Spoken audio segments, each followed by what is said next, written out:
unbearable. How could anyone tolerate this horror? জাতিসংঘের নিরাপত্তা পরিষদে এক আবেগঘন ভাষণ দেন জাতিসংঘে নিযুক্ত ফিলিস্তিনি রাষ্ট্রদূত রিয়াদ মনসুর। গাজায় চলমান যুদ্ধের মধ্যে ফিলিস্তিনি শিশুদের দুর্দশার বর্ণনা দিতে গিয়ে তিনি কান্নায় ভেঙে পড়েন, যেটি বেশ কিছু গণমাধ্যমে ছড়িয়ে পড়ে। সে সময় এক আবেগঘন মুহূর্তের সৃষ্টি হয়। ওয়ালটন আবারও মিলিয়নিয়ার অফারে ওয়ালটন ফ্রিজ কিনে আপনিও হয়ে যেতে পারেন মিলিয়নিয়ার।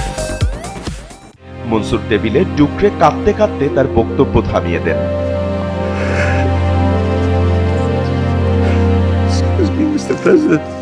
সে সময় তিনি বলেন, আমার নাতি নাতনি আছে, আমি জানি তাদের পরিবারের কাছে তারা কি বোঝায়, এবং আমাদের কিছু করার মতো হৃদয় না থাকলে ফিলিস্তিনিদের উপর এই পরিস্থিতি দেখা যে কোনো স্বাভাবিক মানুষের সহ্য করার ক্ষমতার বাইরে। In the occupied territories, in the diaspora, in the refugee camps, in far places, all the way to California and in between. Mansur বলেন, মার্চ মাসে যুদ্ধবিরতি ভেঙে যাওয়ার পর থেকে ইসরায়েল গাজায় সামরিক অভিযান পুনরায় শুরু করার পর ১৩০০ জনেরও বেশি ফিলিস্তিনি শিশু নিহত এবং ৪,০০০-এরও বেশি শিশু আহত হয়েছে।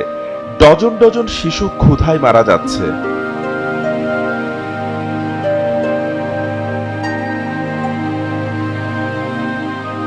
এদিকে গাজা শহরে ফিলিস্তিনিরা খাবার গ্রহণের জন্য একটি স্যুপ কিচেনে জড়ো হয়েছিল। তাদের বেঁচে থাকার জন্য পর্যাপ্ত খাবারও সেখানে পৌঁছাতে দিচ্ছে না দখলদার ইসরায়েল বাহিনী। অসংখ্য মানুষ সেখানে ক্ষুধার যন্ত্রণায় ছটফট করছে, খাবার না পেয়ে ঢলে পড়ছে মৃত্যুর কোলে।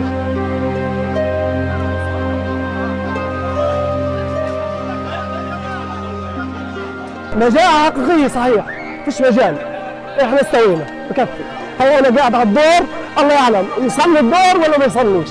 ইসরায়েলি পরিসংখ্যান অনুসারে ২০২৩ সালের ৭ অক্টোবর দক্ষিণ ইসরায়েলের সম্প্রদায়গুলোতে হামাসের নেতৃত্বে হামলার প্রতিশোধ হিসেবে ইসরায়েল গাজায় সামরিক অভিযান শুরু করে। এতে প্রায় ১২০০ জন নিহত এবং ২৫১ জন জিম্মিকে গাজায় অপহরণ করা হয়। গাজা কর্মকর্তারা বলছেন, তাদের আক্রমণে ৫৪,০০০-এরও বেশি ফিলিস্তিনি নিহত হয়েছে এবং জনাকীর্ণ উপকূলীয় ছিটমহলের বেশিরভাগ অংশই মরুভূমিতে পরিণত হয়েছে।